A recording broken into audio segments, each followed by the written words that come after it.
अब आपने नॉर्थ की बात की, जरा सुन लीजिए आराम से। मैंने आपको कहा, मैं क्योंकि मेरे मंशूर में यह लिखा है मसले कश्मीर हल होना चाहिए, और आज से नहीं 2022 से लिखा है, जब से यह पॉलिटिकल पार्टी वजूद में आई, इसलिए मेरे सारे सोशल मीडिया हैंडल बंद किए गए हैं। एक आदमी जो हमें बोला जाता है तिहाड़ जेल में है, टेरर फंडिंग केस में है, उसको एनआईए अचानक क्लीन चिट दे देती है इलेक्शन लड़ने के लिए। इतना ही नहीं, उसके बाद उसके वीडियोस वायरल चले जाते हैं फेसबुक पे, सोशल मीडिया सारे पे, और गवर्नमेंट ऑफ इंडिया तमाशा देखता रहता है। भाई आप किसको बेवकूफ बना रहे हैं? भाई किसी कोई हद भी है ना ये सारी चीजें बोलने की। हो सकता है वो लोगों के दिलों में होंगे। नहीं, तो वायरल हो रही चीजें आप किस तरह बोल सकते हैं? आप मुझे तकमील करने दीजिए, मैं आपको सबूत दे दूंगा। ये मेरा मंशूर है।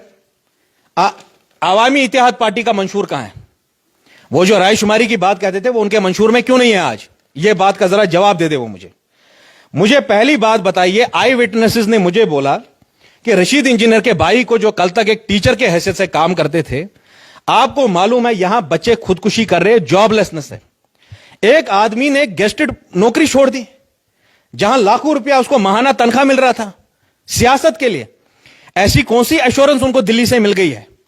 यही आदमी इन सारे आई विटनेसेस के सामने अमित शाह के साथ वीडियो कॉल कर रहा है और सर करके बात कर रहा है।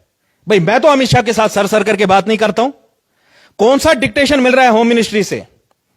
ये वही हो रहा है। ये कोई सबूत आप मुझे? हाँ जी बिल्कुल, जो भी हमने बात हमेशा कही है। मैं आपको अमित शाह के साथ क्या सबूत? विटनेसेस ने बोला कि भाई हमारे सामने कॉल हुई है, वो झूठ क्यों बोलेंगे?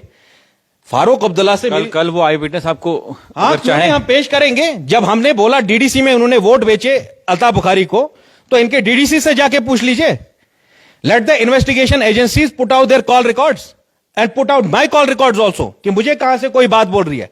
मुझे तो कोई डिक्टेशन नहीं मिलता है दिल्ली से या इस्लामाबाद से, आप ये काम करिए या आपका सियासी मौकफ ये होना चाहिए।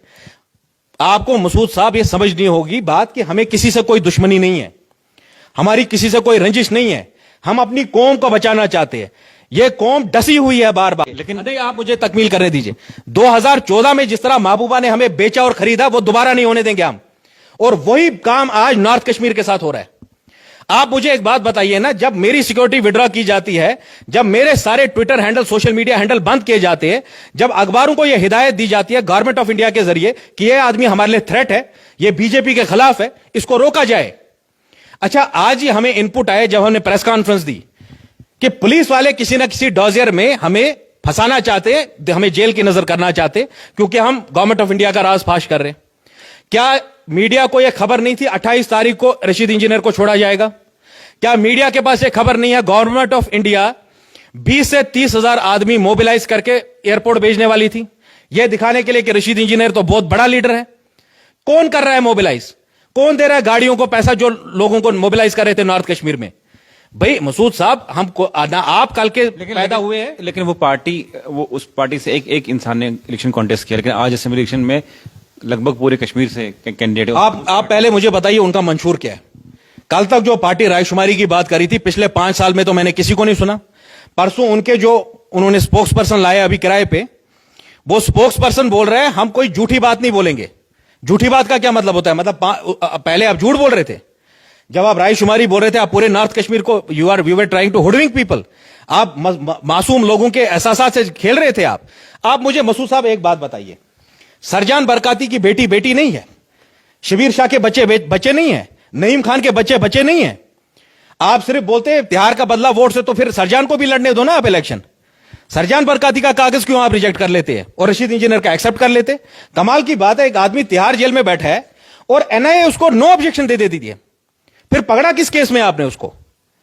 या तो वो केस झूठा है या आप उसको इस्तेमाल कर रहे हैं अपने सियासी मकासद पूरे करने के लिए। मैंने दिन में भी कहा अमित शाह और नरेंद्र मोदी बाज आ जाए इन सारी चीजों से। कितनी बी टीम्स आपने बनाई, जब वो नहीं चला तो आपने एक नया हरबा शुरू कर लिया। मेरी किसी से कोई दुश्मनी नहीं है। हमने ये बात 2014 में भी कही, जमात के लोगों से कही, हुर्रियत के लोगों से कही कि खुदा रा बचाओ इस कौम को। कल को अगर हमने गलत आदमी का साथ दे दिया और ये बीजेपी के पाले में दोबारा बैठ गए, जो 10 साल हुआ फिर वो बर्बादी होगी, फिर हमारे घर बुलडोजर भेजे जाएंगे।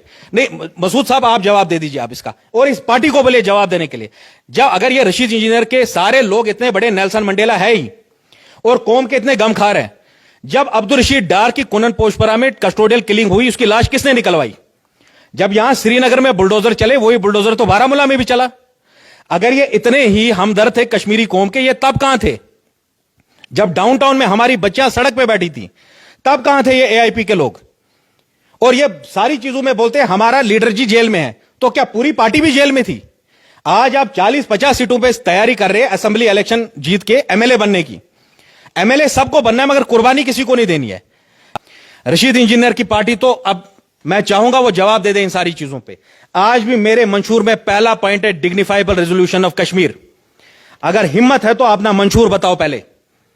ये जो तुम आज पीडीपी की तरह लोगों को, नॉर्थ के कश्मीरियों को झांसा देने के लिए निकले हो, ये ज्यादा देर तक ये ड्रामा चलने वाला नहीं है।